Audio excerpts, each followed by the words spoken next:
Donald Trump's rallies, unfortunately, are coming back in full force. In fact, he has decided that his first rally since the pandemic will take place in Tulsa, Oklahoma, where there is just a horrible, horrible history of racism and brutal violence against the Black community. We'll get to that in just a second.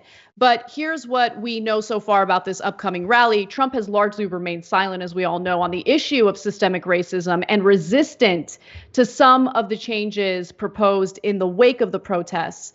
Now, in 1921, Tulsa was the site of a massacre of hundreds of African Americans during racial unrest in the historic section of the city known as Black Wall Street. There were more than 200 Black-owned businesses that were completely destroyed in the area. And this took place again on June 1st, 1921. And I don't think it's any mistake that Trump has not only decided on that location for this rally, but he also decided on Juneteenth to be the day that this rally takes place. So Juneteenth is when the slaves were freed in America. And so we're going to celebrate that here at TYT as we did last year. We're going to do another special this year. But Donald Trump is not going to celebrate Juneteenth. He's going to the place where they killed hundreds of Black folks. And this is very important, in a place that was known as Black Wall Street. In other words, they say, and then back then too, that was 1921, almost exactly 100 years ago.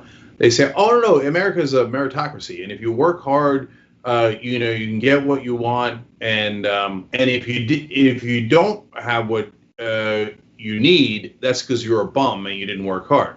Well, those folks worked really hard back then and actually became financially independent, and some even wealthy. So they went and murdered them.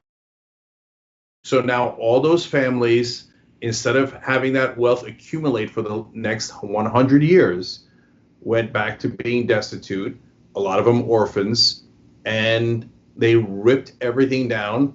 And now Donald Trump, on a day where we're supposed to be celebrating African-American independence, is going to, in essence, celebrate the murder of successful Black people in this country. It's, even for Donald Trump, it's the most outrageously over-the-top thing I've ever seen. This is not a dog whistle; it's a bullhorn, and I think he's also making a political mistake. So a lot of Republican voters are subconsciously racist. So they have a sense of entitlement. This is my stuff, my country. I want to make America great again. I want my country back. And we see it over and over again. But they don't believe that they are racist. They think that racism is a bad thing. They're not racist. It's just everything is theirs and you shouldn't get anything, right? When you turn the dog whistle into a bullhorn, it takes away their plausible deniability. It makes it conscious racism. And I think that it makes even people who voted for him in 2016 uncomfortable supporting him now. He's going too over the top. And I'm not talking about the 28% that are sticking with him no matter what. We've talked about that number plenty of times before. Every poll shows that even when Donald Trump does the most outrageous things imaginable, 28% of the country will not move. It's not because they don't realize it's outrageous, but for them, that what we call an outrage is not the bug, it's the feature. So that 28% is immovable. But there's a giant difference between 28% and some number in the 40s that could win you a national election. And he's whittling that number down because he doesn't get it. He thinks that his voters are as overtly racist as he is. Going and doing this on Juneteenth in Tulsa it's just unreal. It's even if white folks don't understand it. I think we need to be real about his supporters, Cenk. Like, at this point in the game, we need to be real about his supporters.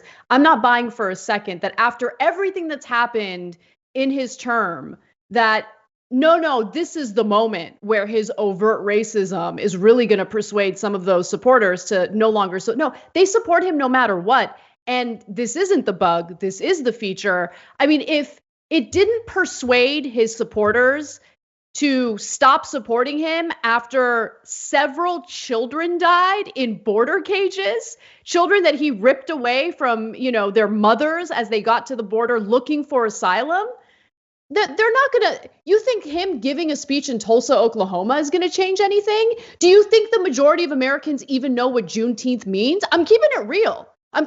Because every single day, Cenk, we're confronted with the sheer ignorance of this country. Okay. And people are going to get offended by it, but we're all on social media. We see it.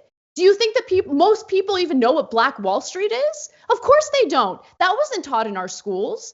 So many people have no idea about what the reality of this country is, who we are, what we came from. And, when people see protesters take down a statue of Christopher Columbus, they're like, what is this? Oh my God, Ted Cruz is right. It's the American Taliban.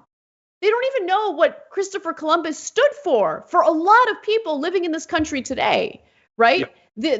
The absolute destruction of Native Americans because of his discovery of this land. Okay. I mean, yeah. Anna, look, we're not disagreeing that much. So do I think that a majority of white Americans know what Juneteenth is? No, of course not, right? Do I think that this symbolic gesture, a nod to outright racism, is going to be the one thing that makes a difference? Of course not. It is the accumulation of all these things. So when he acts overtly racist like this over and over and over again, it causes two things. It causes his own voters to get uncomfortable because, remember, most people do not follow the news. So they have to see it 2 or 3 times. He has to do it 20 or 30 times for them to see it 2 or 3 times. The second thing that it causes is it forces the media to explain why he's going to Tulsa, Oklahoma on that day. So, for example, when Ronald Reagan did his speech in Philadelphia, Mississippi, to launch his campaign, that was a dog whistle. Civil rights workers had been killed in Philadelphia, Mississippi.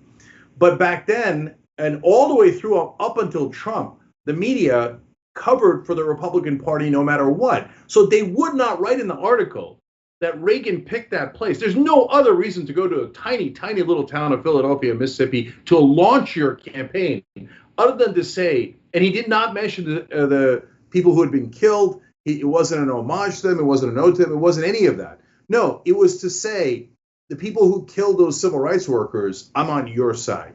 But no one in the media wrote it. Since no one in the media wrote it, no one found out that that Ronald Reagan was a deep-seated racist who was using dog whistles.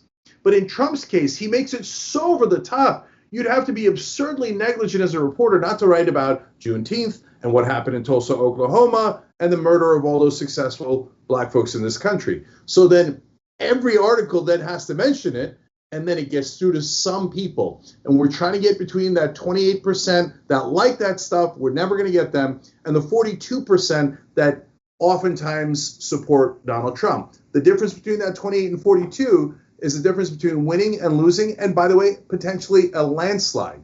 If he keeps going this way, he's going to lose over 40 states. Thanks for watching The Young Turks. Really appreciate it. Another way to show support is through YouTube memberships. You'll get to interact with us more. There's live chat emojis, badges. You've got emojis of me, Anna, John, JR. So those are super fun. But you also get playback of our exclusive member-only shows and specials right after they air. So all of that, all you gotta do is click that join button right underneath the video. Thank you.